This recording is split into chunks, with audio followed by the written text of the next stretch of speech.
Highlands, they were thinking, we're not ready yet for independence. But this giant of a man, of his conversation in Parliament or the House of Assembly back then, and the Constituent Assembly goes like this. No one is perfect, and this is a statement when there was a debate on the Constitution. No one is perfect except God, and I believe that we have a good Constitution. There is one law we cannot change, and that is the 10th Commandment of God, but the law that is made by man can be changed by man. He was saying this in a parliamentary debate when the draft Constitution was presented in 1974. Another statement he made, it is up to the future generation of this country to make sure that the Constitution is not destroyed. Another statement he made, the Constitution is the very heart of the foundation on which this country stands. For those of you who dare hold to contempt our Constitution, this is a foundational statement. The Constitution is the very heart of the foundation on which this country stands. Another longer quotation. I have been subjected to pressure from many of the honorable members of this House who were in turn manipulated by people from outside and telling me I was not doing in the best interest of the country. Some of you have alleged that we do not have Papua New Guinea advisors. I say that we do have Papua New Guinea advisors, and these Papua New Guinea advisors here had a part in giving me advice. I pay respect to those Papua New Guineans who were around him at the time, the Club of Four and others. However, what I am trying to say here is that there will be criticism from certain members of this House, especially from a black person and a white person in this House, and these criticisms I consider as being unnecessary criticisms. But I have stood up as an elephant with my trunk thrust out, and I have not allowed myself to step down, unquote, in pursuit of independence. He was a bulldozer, bulldozing his way through for independence. I would like today that the strength of this is in the loyalty and the commitment of the people of this country. You must believe in this country and be committed to this country, and the citizens of this country are the ones who have the loyalty and the commitment to this country. If they will have this belief and they believe in their country, then they will make their country into a better country, unquote. This is raw from the handset. Just like I'm speaking, and handset is typing what he spoke in those early days. Quote, we are now trying to create a better country and a better nation, and to do this, we have to have a good constitution on which to build our country. Those were his vision back then.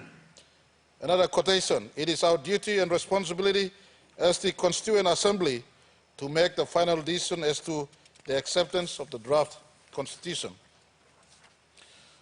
We must keep in mind that we are going to agree up on is going to affect future generations to come. Maybe in 15 years or 20 years, none of us can look back into the future. We do know if the road ahead is straight.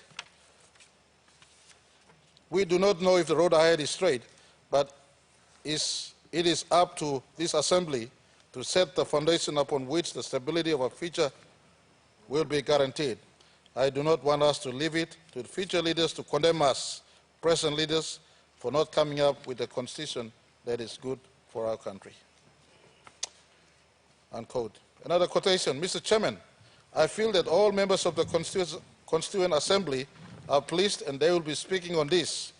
I presume and I want to say that I am very proud to see we are now about to draw up our constitution, and I would like to express my gratitude to Father Momis and his fellow members of the pressure group for trying to see that the government does not step out of line, unquote.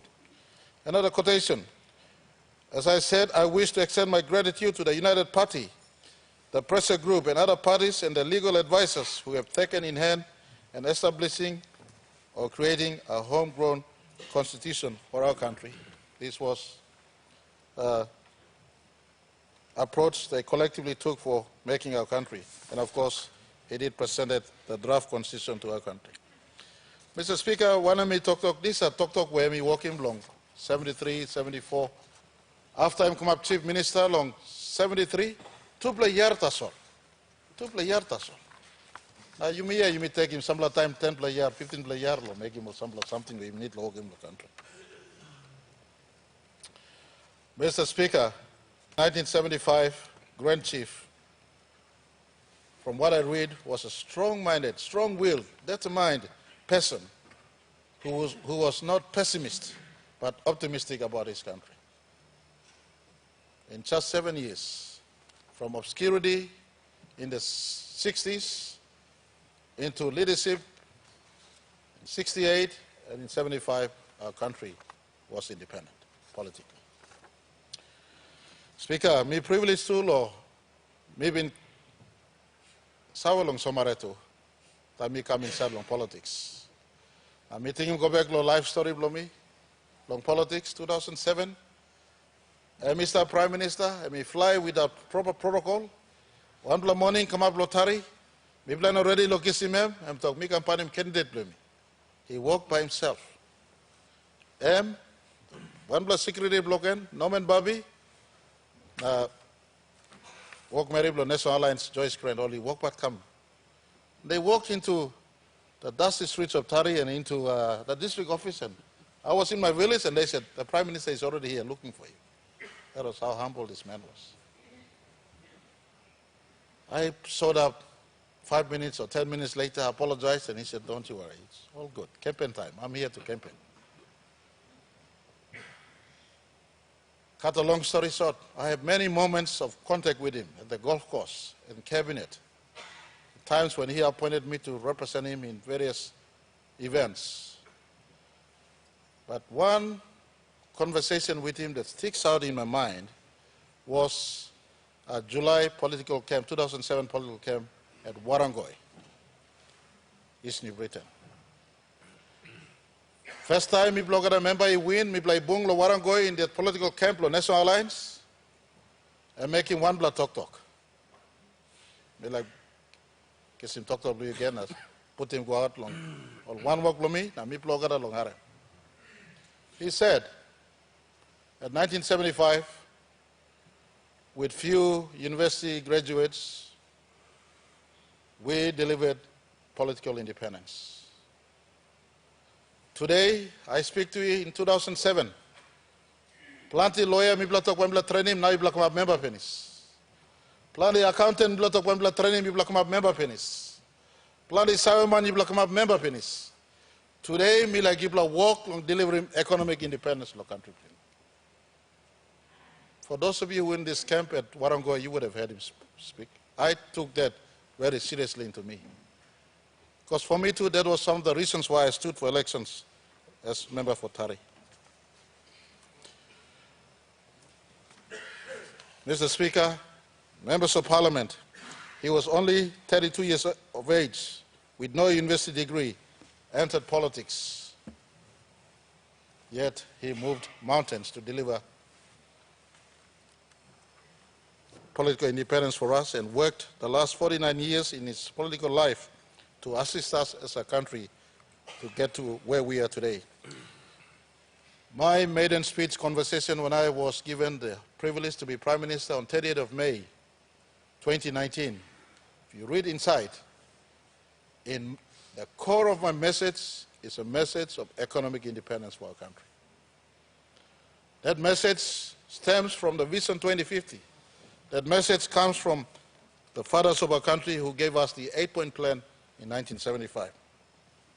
I want to ask our country to unite now, as we've united in the last 2 weeks in mourning of the loss of the greatest leader ever lived in our country or will ever live in our country, in my view. Let us come together and make resolution for unity. Men find common purpose. And I put to us at the face of this casket of the leader of our country, I put to us the view. We must now look into every possible public policies that goes towards unbundling resources in our country to make us become truly economically independent. And it starts with us. Me as Prime Minister, and those of you who have been tasked as ministers to get the ball rolling and not preoccupied with the issues of election that is coming up. Our leadership must be focused on the next generation and not the next election that is coming up in 2022. Let me pass my sympathies now to Lady Veronica. Thank you for lending your husband to us. I pass my sympathies to the children. Thank you for lending your father to us, for us to call him Papa of our unified country. And I want to say thank you to the East Civic people. Thank you very much for allowing your regional member to be the leader of our country. Thank you for allowing your son to also be the son of our country. He retired in 2017. The first election he contested and won and conferred prime ministership was 1977. Of course, he became prime minister in 1975. He was chief minister in 1973. But the very first election he contested and won through mandate of the constituent and electorate was 1977. He served since then 40 years, and he stepped out in 2017. We pay great respect and homage to him. To the people of East Civic Province, thank you very much. I want to also thank sincerely, we are a tribal nation. I want to thank sincerely his Murik Lake people. The last conversation I had with him, the 14th of February, was a conversation I will hold very close to my heart. Something he spoke of was the sea level rise in the Murik Lake area where he comes from. I said the Civic Provincial Government and Angoram District and ourselves will work in partnership to address this issue. Let me conclude by saying, on behalf of my own Duna and Huli and Opene and Tukuba and Hewa tribes, my wife Rachel and her Civic family, my children, we convey our deepest condolences to the Somares and the Somare family and Somare network nationwide. You have lost a husband, father and grandfather, but the nation has also lost someone they call a father too. May his memory live long into the future.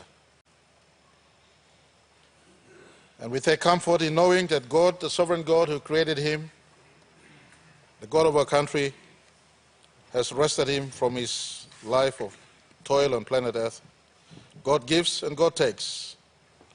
For Romans 8 verse 28 says, for all things work together for the good of those who loved him. God knows the best time to call him to rest, as God knew the best time to bring him into life for his deliverance of our country as an independent nation. I want to conclude by asking our citizens in our country, we have received great support far and wide. Our bilateral partners, all of them have sent their condolences inside. Australia government, for instance, has lowered flag in respect of St. Michael. Right across our country, every citizen of our country have paid great respect. Let us regroup in the unity Somare in passing has created for us to recast and build a better future for our country going forward. Grand Chief, you have worked very hard. Rest now. God bless.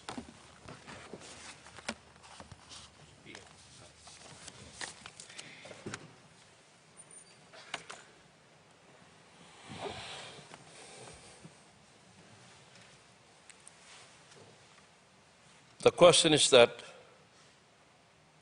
the condolence motion moved by the Prime Minister be agreed to. Those in favor say aye. Aye. The ayes have it. As a mark of respect to the memory of the late great-grand chief, Right Honorable Sir Michael Thomas Somare, I invite all honorable members to rise in their places.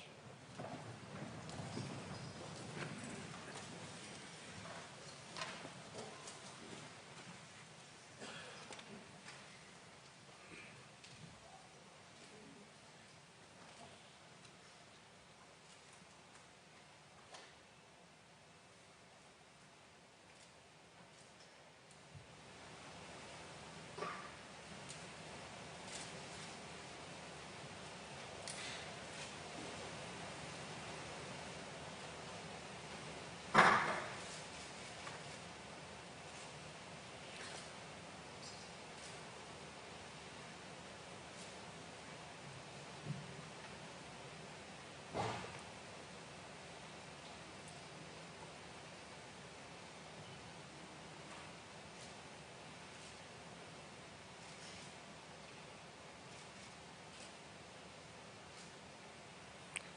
I thank the Parliament.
And there you have it. We just witnessed, as we're watching the concluding proceedings of the Lion State ceremony, the motion of condolences, and as we watch the casket of the late Grand Chief Sir Michael Thomas Somare being taken out of the chamber. And gentlemen, some very powerful statements, speeches delivered by members of parliament, the Prime Minister, the Leader of the Opposition, and some very emotional statements as well. Well, thank you, Cedric. I think it is a fitting occasion. It's a fitting farewell for our Grand Chief. What came through are messages of a great personality, of a humble, of a patient person with a great threshold of tolerance, love for people, compassion, and easy to forgive. He lives behind a legacy of meritorious commitment, loyalty, and selfless dedication to our nation.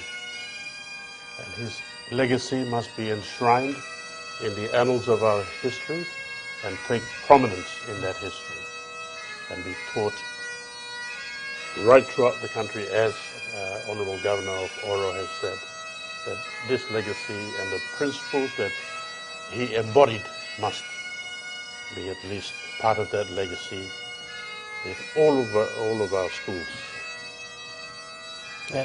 And a number of members of former Prime Minister Sir Julius Chen, Paya Swinti, also stating the need for respecting the Constitution, and they placed a very big emphasis on that in their speeches. It's something which the late Grand Chief was very passionate about, which was adhering and following the Constitution.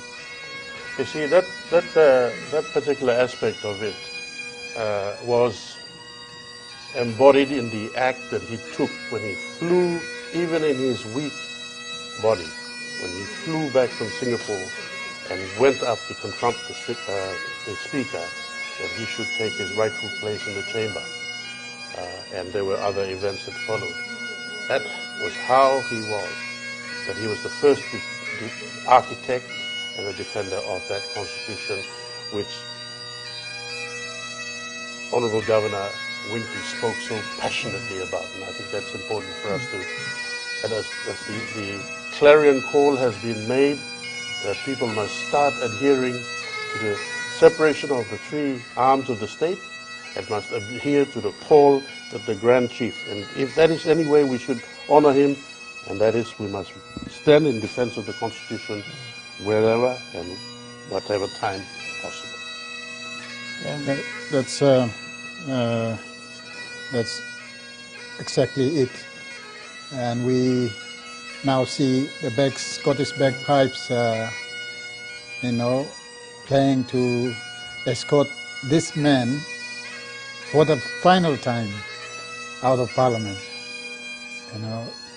The Parliament that he built, oversaw the building of, and that's quite a moving part there, because he leaves this place for the final time and he will never revisit it again in its physical form. But his memory shall forever be there. It's as if the walls and the very floor is seeping with the name Somare. It's weeping now, and everywhere you turn you will see Somare, because these are the institutions that he has built. And as Peter was saying, he built them well. We had testimony from a member for Nyanguru Sausia there, how he did not influence, as Prime Minister, the work of a CEO. He had he had the power to do so, and we see and hear a lot about this abuse of power, but he did not. He asked, he said, my party president wants some money, can you lend him? And Maru, then as the MD, they just said, it can't be done, he's a bad creditor, and we can't loan him money, and that was the end of it. And these are the things that, as former Prime Minister Winty and a lot of other leaders harped in on, the institutions and the constitution and the rule of law, good governance that this man stood for must be enshrined and promoted going forward. But, I liked a lot of what has been said. It's been a long six hours there, but some very, very sensible things have been said. And as we casket slowly passing through the gallery and out of Parliament House, Sepuka Temu, our MP, also mentioned requesting to the Prime Minister to name a section within the Parliament House after the Prime Minister. And going back to what you mentioned about the Prime Minister having began in terms of in the building of Parliament House and having a particular area named after him would be a fitting tribute to the Grand Chief, late Grand Chief. Yes, I think there's going to be a lot of memorials erected. Honorable Governor Winty of the Western Highlands, for instance, has mentioned to me in passing that there will be a life-sized sculpture of him at the provincial headquarters erected. We've heard there that Morobe provincial government has agreed to name the Nachap International Airport after St. Michael. We've heard a suggestion today that the cancer center that is not yet completed, if and when it is completed, ought to be named St. Michael Somare Cancer Center, and I think that would be a fitting tribute as well. I think, yes, we watched this final exit from the Parliament that he served so faithfully for the last 49 years, at least part of since the opening in 1984. I think it's clear that, as you see, and as I explained earlier, this is a full military honor. And the revelry that is being played through the bagpipes just signifies it's an old Scottish tradition when they lay or when they lead out somebody who they will lay to rest thereafter. I had imagined that the riflemen who had marched earlier were going to present a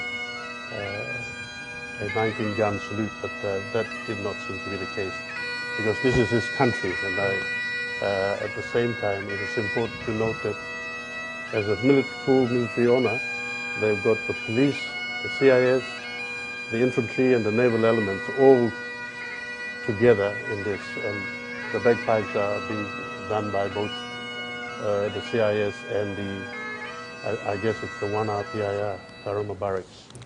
We can see it, Yep. Mr. Captain. But I think in relation to what he also said, in the formative years as he brought together people to lead our country, the Marat said is a sort of lasting impression on me, is that everybody spoke about him being divinely set apart for our country. He was born of greatness in the fact that he was also an imposing stature and a zeal of a crusader. And I think, I forget now who called him a colossus that walked among us. Governor Allen Allen Bird. Yeah. And I think those are fitting tributes. But there are many words we can try to express, but that will not capture the person. I guess most of us would look at Galatians 5, chapter 5, that talks about the fruits of the Spirit. And that embodies a whole heap of his character: gentleness, self-control, love, faithfulness, to name a few. And then as we watch the casket being loaded onto the hearse, just for our viewers, the casket leaves Parliament House and will go back to the funeral home, where it will overnight before the official state funeral tomorrow afternoon.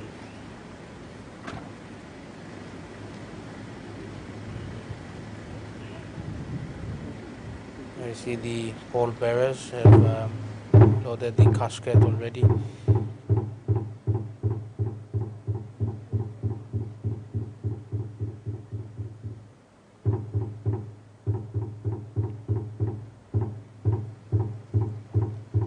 I think that's a drum beat. It's the Garamut. I think they call it namda. It's the garamut that they hit when a leader passes. But in this instance, it would be an indication of his departure.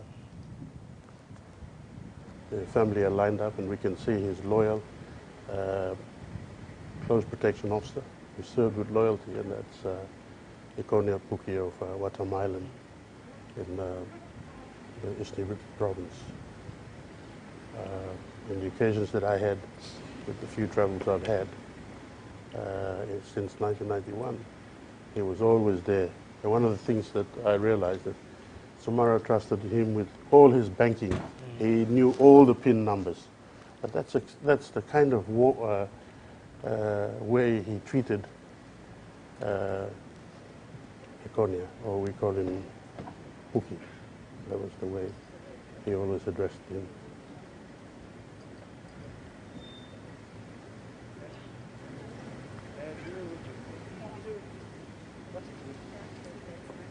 Quite a solemn occasion, quite a fitting occasion.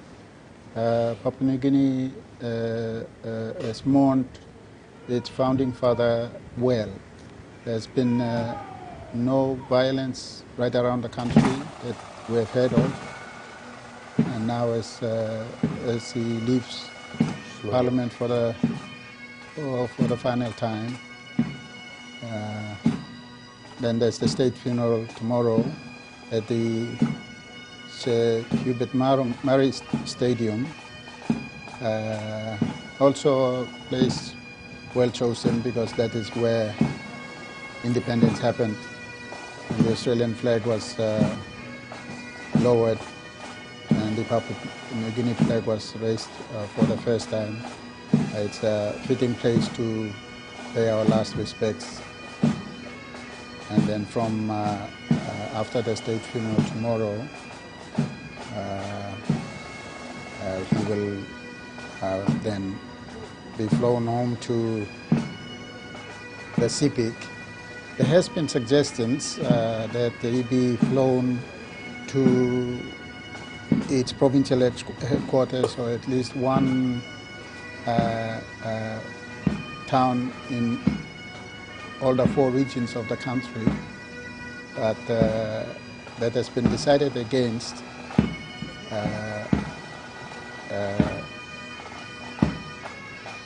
by the government, not for anything other than the fact that out of respect for his body.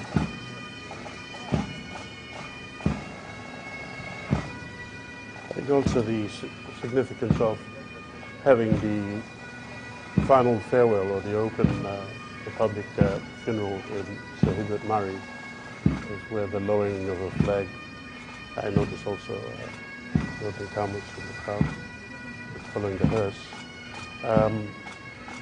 A sad thing is that it was not in the state that it was when we gained independence. And I was a student in Somare. We sat on the grass as we saw the flag lowered in 1975 on the 16th of September. One of the things that disappointed me as I saw was that the old structure was not at least preserved, like they did at the Sydney Cricket Ground, where the old stadium is left and then they built around it. So nobody thought of that. That's one legacy. The other one is the old House of Assembly. It just no longer has that feel that that was where the first Legislative Council met and also the first House of Assembly was held. So these are some of the things that we should also learn about in that they do reflect. They are institutions that were built to remind us of where we began as a nation. And that's important also, because even if they held it there, only those of us who witnessed it physically would be able to have in our mind's eye what actually took place without the actual original building or the stadium in itself.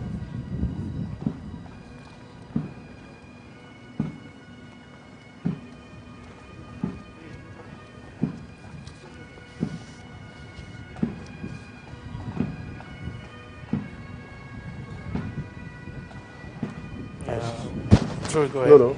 I think the idea is that it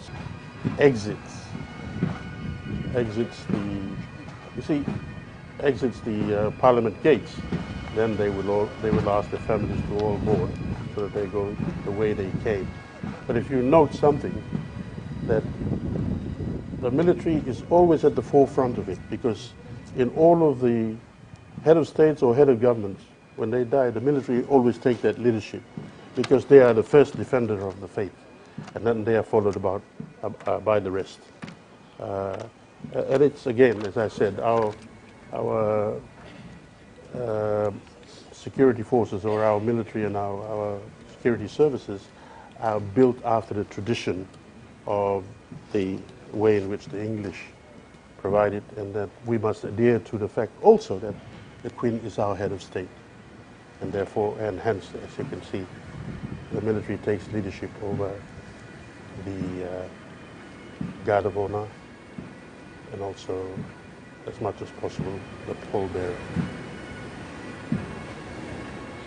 Yes, as the funeral, the state funeral concludes, we also need to congratulate our members who have spoken passionately and well. Some haven't spoken. All were very, offered very deep personal experiences, very deep thoughts. And I think this is how we must take the country forward. We have had our time of mourning. It will be concluded tomorrow in the capital, and then it passes over to the provincial headquarters, or to Isipik. But we must also celebrate this great man's life, because it is carrying on the legacies that he has left behind in respecting the Constitution, in respecting the independence of the institutions that he built, the public prosecutor, the Ombudsman Commission, the Office of the Police Commissioner. You know, these are institutions that he built and respected. He never influenced them. He said these are institutions that are beyond the man in power. And I think Governor for Western Islands spoke very passionately. He said, look, we cannot afford to meddle with the independence of its institution that Somare has built.